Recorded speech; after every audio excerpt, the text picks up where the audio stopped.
Hello mga Zay! Nandito tayo ngayon sa Taytay Rizal, Tiangge.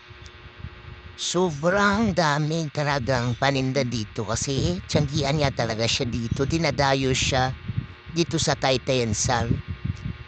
Sobrang daming pagpipilian. So tingin-tingin lang muna kami kasi wala tayong budget today, series. Tingin lang muna kami dyan. Pero ang dami talaga ditong pagpipilian. Kaso nga lang, sabi kasi sa nakikita kong video sa iba, mura lang daw talaga siya pero hindi pala. Mura siguro kapag wholesale. Pero kapag purpose ang bibilhin mo, mahal siya. Mas okay pa sa online eh. Pag mamili dito mahal. Ang dami talaga. Actual makikita mo naman. Magaganda rin naman. Dito na part negot namin dito.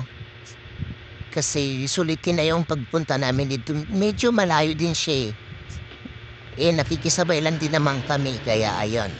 Pinuntahan talaga namin to. Sumama talaga ako. Dito na side is mga kumot, punda, unan. Dito, mas okay dito.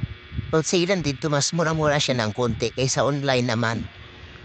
Mga kortina, ang daming pipilian talaga. Yan, ikot-ikot ulit, hanap na naman. Siyempre kung saan mura, dun tayo. Ganon ba Emmanuel, are you telling me the truth? O diyan, pumunta kami sa warehouse ni Ninong kasi sabi nila, hindi sa FB kasi piso lang ang mystery box. Yun pala, pagpunta namin dito, 799 pala ang mahal. Diba? Yun lang ba?